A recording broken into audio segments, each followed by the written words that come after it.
Sufi Burridge, who is in Israel for us tonight. Tom, this has been talked about for weeks. You've been reporting on this for weeks now, and it seems it is happening. What can you tell us about the build-up to this particular moment? Well, I mean, clearly, the Israelis have been preparing for this moment for a while now, Phil. They've taken their time, haven't they? I mean, it hasn't come soon, as some officials after the attacks earlier this month on Israel had warned. But look, we've just had a statement from the IDF saying that they have been striking multiple targets in Iran, military targets. And we've also heard from another Israeli official just now confirming that energy and oil sites, Iranian oil and energy sites, are not in amongst the targets. So, what is looking like the case right now, according to all the sources we're hearing from, is that Israel has listened to that demand from the US. The US clearly was pressing Israel not to go after Iran's nuclear and oil sites. I mean, Iran's oil infrastructure is highly valuable to the regime. There were fears about what a strike on oil sites could do to global oil prices, of course, just before the US election. And there were also fears, obviously, about what kind of reprisal attack Iran would go for if Israel were to hit the most sensitive sites, i.e. its oil and its nuclear facilities. That doesn't seem to be the case tonight.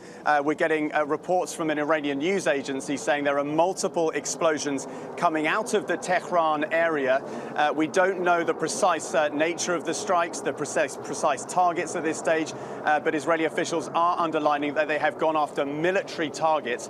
The question right now, I think, is, how will Iran respond? I mean, it might be a bit premature to think about that, but I spoke to a former Israeli brigadier general the other day, and he was warning that he believed that Iran would strike back immediately. And that is the fear, that Iran could go for a very quick reprisal attack.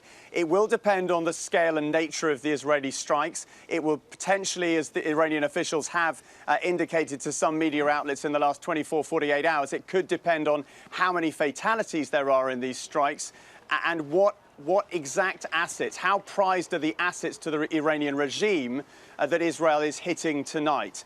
And that might be the calculus that the Iranian regime has to look at, and then we'll have to see how they respond. Tom, as we continue our conversation, I want to take a live look at Israel's northeastern border with Lebanon. I know you've been doing reporting from up there since October 8th, and even before, obviously, but specifically since October 8th. Rockets have been fired across this border. Immediately, Hezbollah began to fire rockets after the attack by Hamas on Israel. We're just learning, Tom, from an Israeli official to ABC on record, and it says Israel's retaliatory targets do not include energy infrastructure or nuclear facilities. That is a really important piece of information, because we know from President Biden on down, and world leaders did not want Israel to target any kind of a nuclear infrastructure. I'm wondering, when you hear that, do you think this is going to be, and again, I don't know how to quantify this, but a measured response by Israel to that barrage of rockets we saw 3 weeks ago?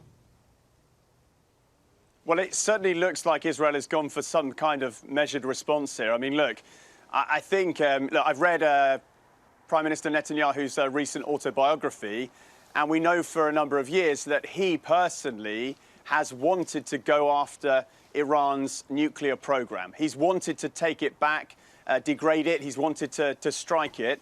He has, under the Obama administration, been, lobbying the US to join him on a potential military strike against that. Now, if you look at where we are in the world today compared to back then, we're in a much more dangerous period where, Iran has struck Israel on 2 occasions. Back in April, with more than 300 drones and missiles.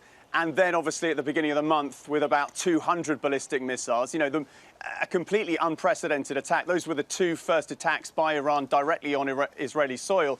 The second, just 3 weeks ago, was, by far the most significant. Now, obviously, only 1 person was killed in that attack, but Iran was targeting, we believe, the Mossad HQ just outside Tel Aviv. So they were going for very sensitive sites. And Israel had promised on multiple occasions since then to hit Iran hard, to tell the Iranian regime that they would regret having carried out that attack. Now, I think the point to hit home right now is that yes, it looks like Israel has not gone after those oil or nuclear sites in Iran. I think there'll be a big sigh of relief in Washington, in European capitals too. Basically all of Israel's allies have definitely been lobbying the Israeli government not to go after the most sensitive sites, the nuclear and oil sites. At the same time, we just don't know right now to what extent Israel has hit the Iranian military. So what we're getting from Israeli sources right now is that they have gone after multiple military targets. Now, are we talking about missile launch sites? Now, that would be, a bit of a tit for tat in sort of broad terms. The Israelis were hit by 200 ballistic missiles from Iran. If they hit their missile launch sites, that feels like, a sort of fair response, I think, in broad terms. Have they gone against military bases, more significant military assets beyond missile launch sites? Have they gone against naval bases? At the moment, we're only hearing explosions around Tehran, so we haven't got any indication of that. So I still think there's a big question mark about to what extent this is a severe, as Israel has been promising, response against the Iranian regime. And then again, it will come back to the Iranian regime's calculus. They will have to see how serious a response this is, how hard they've been hit. They'll have to look at their military capabilities, and they'll have to make another calculation about whether or not they do hit back against Israel. And again, we're into this dangerous game. I mean, we've talked about the war in this region spiraling out of control. I mean, in a way, we're already, and have been for a number of weeks, in a very slow spiral. And what people probably didn't realize is that when a military strike like this happens, it doesn't necessarily mean that the other country will hit directly back immediately. It's a very dangerous game in a way that's being played, where both countries are trying to make the point, deter the other from attacking them again in a more severe way, possibly take out military assets in the process, but hope that the response is not so severe that it gives the other side a green light, a very clear green light, to hit back immediately. And then you get into that big fear, which is the fear of US officials and any of Israel's allies, that this could lead, and at the moment we're not seeing signs of that, but this is the big fear, that it could lead to an all-out direct conflict with multiple strikes in either direction between the two sides. And that would be an altogether much, much more dangerous prospect for the region and for the world. And Tom, this is a response to what happened 3 weeks ago, but we also saw back in April another barrage of drones and missiles and other projectiles coming from Iran into Israel. And that was in response for something Israel did. So as you point out, this is not one of those things that you would see in a movie where there's a strike and there's a strike and it's an all-out war, but this is closer to something like that than we have seen in a long time. The calculation is from Iran, or has been, that its proxies, Hezbollah, Hamas, and others in the region, would shoot rockets and sort of tangle with Israel.